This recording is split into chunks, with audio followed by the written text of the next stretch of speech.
KPU Saudara mulai menjadwalkan kampanye Pilpres 2024 mulai 28 November 2023 sampai 10 Februari 2024. Ketiga capres-cawapres tak hanya adu kuat soal gagasan, tapi juga menyiapkan strategi untuk menarik simpati. Kita kupas sore ini bersama dengan jubir TKN Prabowo Gibran, ada Wihadi Wianto, ada juga Pipin Sofian sebagai jubir Timnas Anies Muhaimin, dan Deddy Sitorus, Direktur Komunikasi Politik sekaligus jubir TPN Ganjar Mahfud. Selamat sore semuanya Bapak-Bapak. Selamat sore. Assalamualaikum. Oke, yang pertama nih ada dua nih yang akan mulai kampanye dari Jakarta, ada pasangan Anies Muhaimin dan juga Prabowo Gibran. Saya mau ke Kang Pipin dulu. Kenapa mulainya dari Jakarta, Kang Pipin? Ya, karena beliau mulai dari Gubernur DKI Jakarta. Jadi saya kira ini basis pemenangan ya, basis suara Pak Anies Baswedan, dan masyarakat DKI tentu ya berharap bahwa Pak Anies kampanye mulai dari Jakarta. Jadi titik awal adalah dari Jakarta ya, mudah-mudahan nanti saya kira karena banyak masyarakat DKI yang melihat di bawah kepemimpinan Pak Anies, mereka melihat bagaimana rekam jejak Pak Anies yang sudah memimpin DKI Jakarta yang luar biasa itu. Jadi ada penurunan tingkat kemiskinan, pertumbuhan ekonomi meningkat.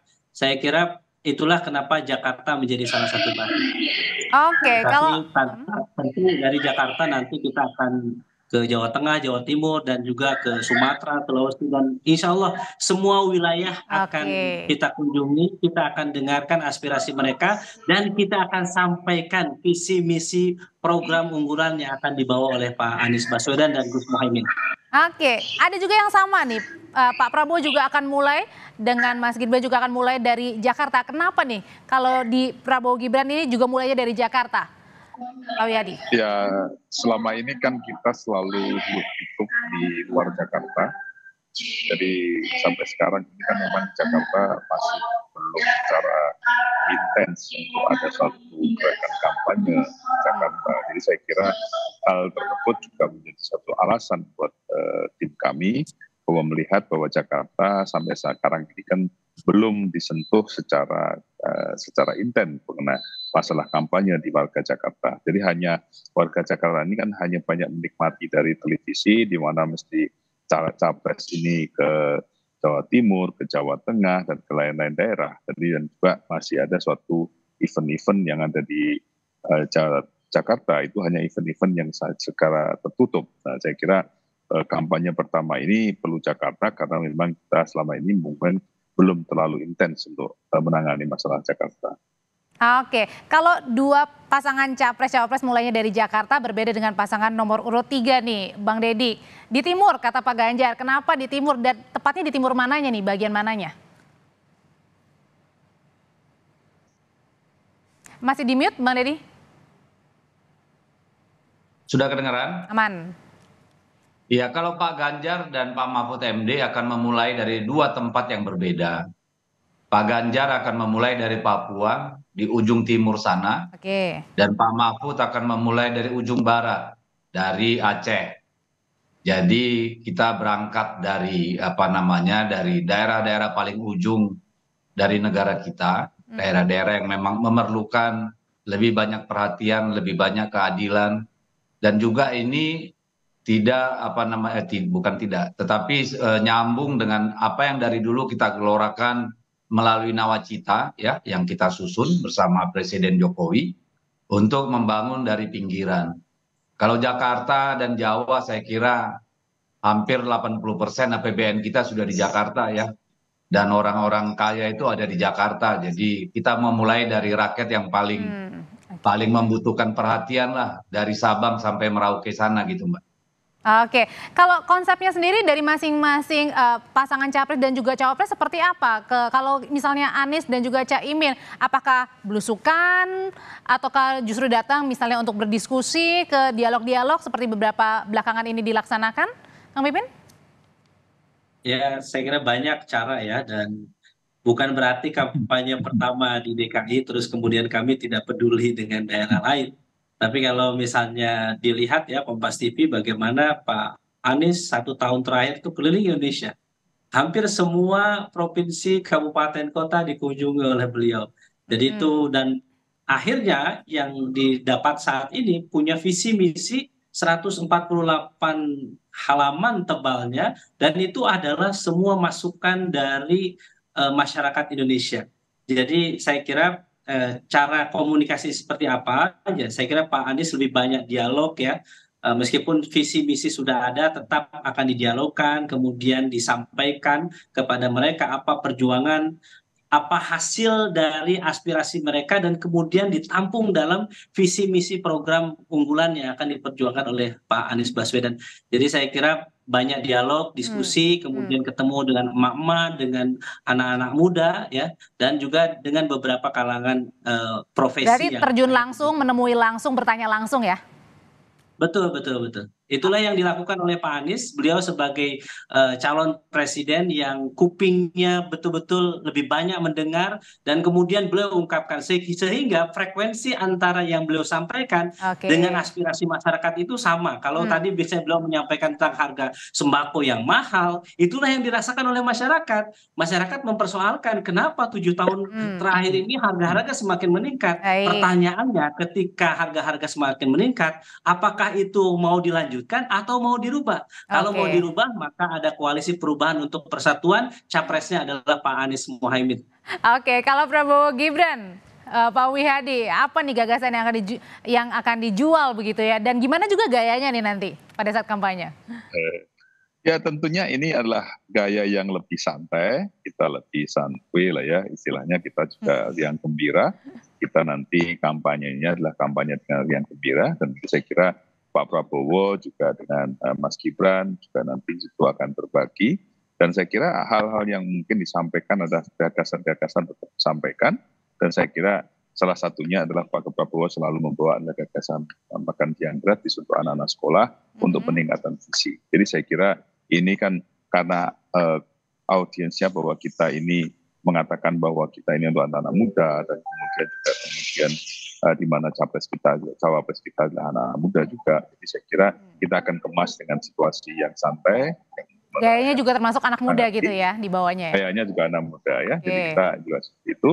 Dan juga kita juga melihat bahwa ada program untuk peningkatan gizi anak-anak, dan tentunya ini adalah pendekatan juga kita juga sampaikan bahwa program-program ini sampai kepada desa-desa juga. Jadi saya kira ini adalah merupakan sesuatu hal yang kita lakukan dengan riang gembira, dan kita riang gembira dan kita santai, tetapi kita bukannya tidak serius, tapi kita akan serius karena kita tahu bahwa kita tetap akan melanjutkan pembangunan yang ada sekarang ini dan menyempurnakan pembangunan yang sekarang ini. Untuk yang kurang sempurna kita akan sempurnakan, dan tentunya ini gagasan-gagasan juga segala sesuatu yang kita akan melalui dialog-dialog yang akan dilakukan oleh tokoh-tokoh masyarakat dan juga mungkin akademisi, tetap kita akan melakukan itu. Dan saya kira semua cara nanti akan kita jalankan dalam hal bagaimana kita mengkampanyekan pasangan Prabowo Gibran. Oke, Bang Deddy, kalau tadi pasangan Amin pengen dengar banyak yang bicara nih ya, pengen banyak mendengar kalau misalnya pasangan Prabowo Gibran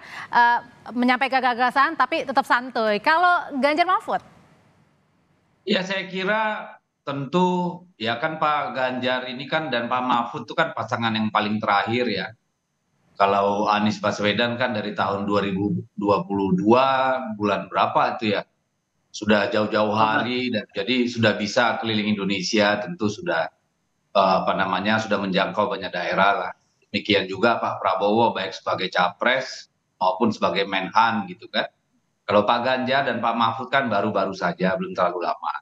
Oleh karena itulah menjadi sangat penting bagi kami untuk menunjukkan satu simbol yang sangat ideologis, yaitu membangun Indonesia dari pinggiran, dari ujung ke ujung, di mana daerah pinggiran itu memang menjadi epicentrum dari perhatian. Karena apa? Karena semboyannya Pak Ganjar dan Pak Mahfud ini kan akselerasi, percepatan, gercep, satset gitu ya. Jadi supaya benar-benar, karena nanti kan implikasinya adalah tentu kita juga akan berpikir bagaimana nanti mengubah logika penyusunan APBN dan RPJMN itu ya, yang selama ini memang buku 1, buku 2 itu kan akhirnya meletakkan kawasan-kawasan pinggiran, daerah-daerah di luar Pulau Jawa dan Sumatera itu menjadi daerah-daerah nomor 2, nomor 3 gitu. Jadi ini adalah satu upaya yang kuat dari beliau berdua untuk apa yang sudah dikerjakan pada 2 periode pemerintahan ini memang betul-betul bisa diakselerasi gitu. Karena sudah banyak yang dilakukan ya. Dari nawacita itu sudah banyak yang kita implementasikan pada 2 periode Pak Jokowi ini gitu. Apa yang akan dilakukan? Tentu ya banyak hal. Tentu ada pertemuan akbar ya, akan ada dialog dengan tokoh, dengan para pemilih muda, akan ada belusukan, itu kan pasti akan dilakukan gitu. Tentu yang pasti nggak banyak joget-jogetnya, nggak banyak curhatnya, pasti lebih bagaimana melihat Indonesia ke depan. Karena Indonesia ini kan butuh solusi, butuh kerja cepat. Pak Jokowi sudah sedemikian capek bekerja gitu ya. Tapi kan kita masih banyak yang harus diperbaiki dengan cepat gitu loh. Jadi memang secara simbolik kita mau menunjukkan keberpihakan gitu ya. Kita mau menunjukkan bahwa kita mau kerja cepat dimulai dari wilayah paling pinggiran Republik kita ini begitu. Oke, kalau gitu pertanyaan selanjutnya nanti akan dijawab oleh Bapak-Bapak. Isu apa sih sebenarnya yang paling bisa mendongkrak elektabilitas bagi masing-masing pasangan calon dan wilayah mana, tempat mana yang juga bisa jadi kekuatan untuk menaikkan elektabilitas dari masing-masing pasangan capres dan juga cawapres. Usai jeda tetaplah bersama kami di Kompas Petang.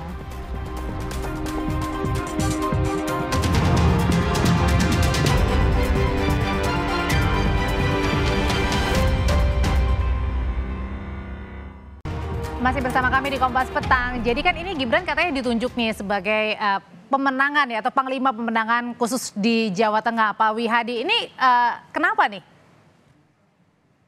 Ya awalnya memang kan Mas Gibran itu kan wali kota Jawa Tengah dan tentunya paham sekali mengenai masalah Jawa Tengah. Dan saya kira juga di sini kalau kita melihat angka kepuasan Pak Jokowi Jawa Tengah adalah 80%, dan saya kira ini adalah merupakan satu ceruk yang bisa dimanfaatkan oleh kita sebagai, dan Mas Gibran tentunya juga bisa bergerak di Jawa Tengah untuk lebih leluasa lagi. Dan saya kira memang itu tujuan kita adalah memang bagaimana Mas Gibran bisa mendapatkan angka daripada pemilih-pemilih Jawa Tengah. Di samping itu juga pemilih-pemilih muda Jawa Tengah yang kita lihat bahwa 50% adalah pemilih-pemilih muda itu adalah warga Jawa Tengah. Jadi saya kira ini adalah merupakan lumbung suara yang mungkin bisa dimanfaatkan untuk kita ambil dengan Mas Gibran yang ada di Jawa Tengah. Mengenai masalah Mas Gibran sudah sebagai seorang wali kota dari Jawa Tengah. Jadi saya kira ini adalah merupakan satu strategi kita untuk menyatakan bahwa mengambil suara di Jawa Tengah. Ingin mengambil lumbung suara di Jawa Tengah sebanyak-banyaknya, makanya Mas Gibran ini menjadi panglima pemenangan di Jateng. Bang Deddy? Ya, apanya Mbak? Ini tanggapannya gimana? Kan kalau misalnya Jawa Tengah ini kan kandangnya Banteng. Ya kan semua orang berhak untuk mencari suara ya. Gak perlu saya tanggapi, saya kira itu urusan mereka lah. Ya, gak perlu saya tanggapin Mbak. Gibran mau taruh di mana ya terserah dong sama mereka gitu kan. Itu kan haknya mereka. Kita cuma berharap nih pemilu yang akan datang nih. Karena saya kira banyak sekali rakyat yang mempertanyakan benar nggak sih ini bisa luber, jurdil. Kalau melihat polisi memanggil-manggil para kepala desa. Seperti di Jawa Tengah gitu ya, atau hari ini di Bandung. Ini seperti apa? Polisi masuk ke kantor partai, show of force gitu-gitu ya. Ini yang saya kira lebih penting kita bicarakan daripada soal Gibran taruh di mana gitu. Karena ini lebih esensial untuk membuat pemilu ini memang akan menjadi pemilu yang memang benar-benar fair, benar-benar yang gembira gitu. Jangan yang gembira karena punya privilege, yang lain harus miris-miris gitu kan, nanti di ujungnya bisa ribut gitu loh. Oke, kalau dari Kang Pipin sendiri Kang, kalau misalnya belakangan kan juga Mas Anies, Caimin juga banyak ke Jawa Tengah. Nah ini gimana dengan perebutan suaranya tadi Mas Gibran bukan hanya jadi cawapres tapi panglima pemenangan di sana? Ya kami menghormati itu ya. Saya setuju dengan Bang Deddy ya, bahwa kita setuju kampanye yang gembira, tetapi jangan sampai itu hanya di depan, tetapi di belakang ada intimidasi, ada keterpaksaan dan yang lainnya. Kami concern saat ini ya, bagaimana Pak Anies meyakinkan ke semua wilayah bahwa yang dibutuhkan Oke. adalah pemerataan, ya pembangunan yang merata, pusat-pusat pertumbuhan ekonomi yang merata di berbagai tempat, ya bagaimana harga-harga bisa stabil, dan kemudian makanya tadi Pak Anies sebetulnya hadir di acara kick off kampanye gagasannya PKS yang mengusung kalau PKS menang maka Jakarta tetap ibu kota. Jadi meskipun beliau memandang bahwa ya sebagai presiden, beliau mengatakan harus taat dengan undang-undang.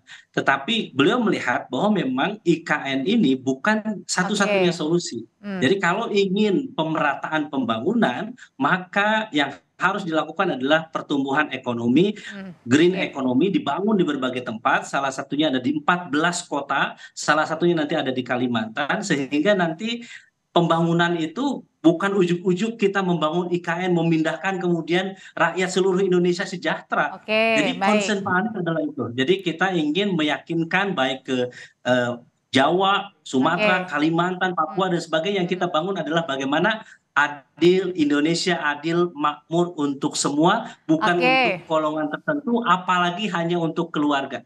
Baik, masing-masing tadi udah punya strateginya. Tapi sebenarnya isu apa sih yang paling ingin apa ya bisa mendongkrak gitu ya elektabilitas dari masing-masing calon? Bagaimana juga komitmen untuk pemilu damai, jujur dan juga adil dari Bang Deddy? Singkat saja, ini pertanyaan untuk semuanya, Bang Deddy.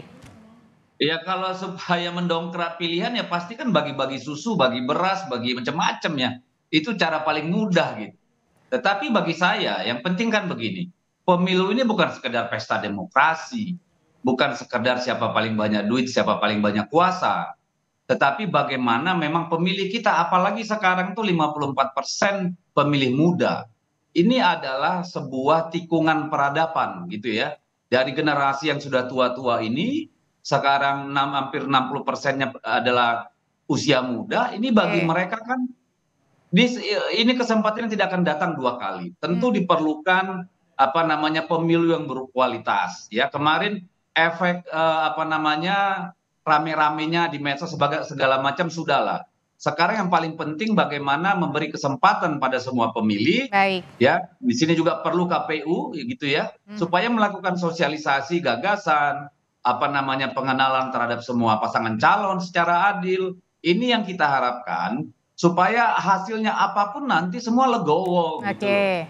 Karena Oke. kalau tidak ya banyak energi yang akan terbuang Baik. karena apa?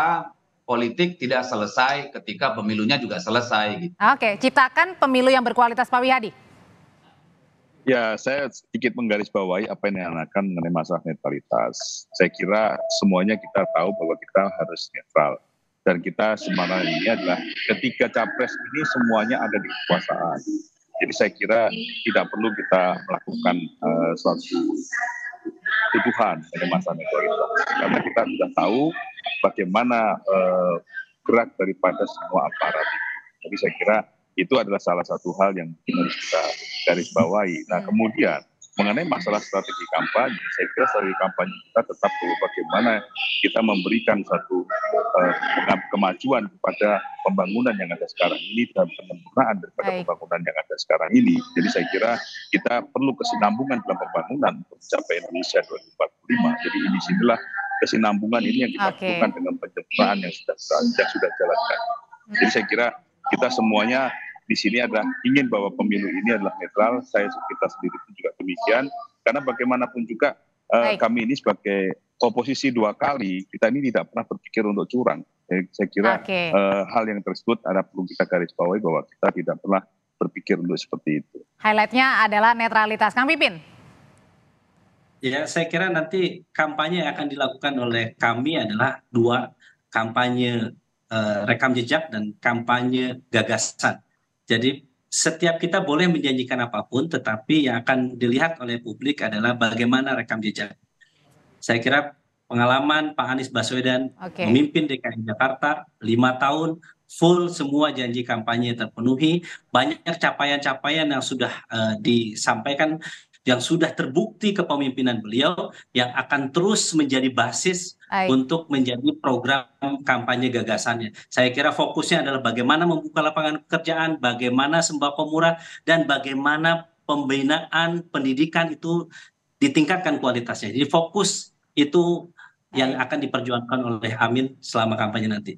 Fokus soal kesehatan dan juga tadi masalah ekonomi. Terima kasih Kang Pipin, Pak Wihadi, terima kasih Bang Deddy, terima kasih. Sehat selalu semuanya Bapak-bapak. Ya, sama-sama. Kita ketemu lagi di lain kesempatan.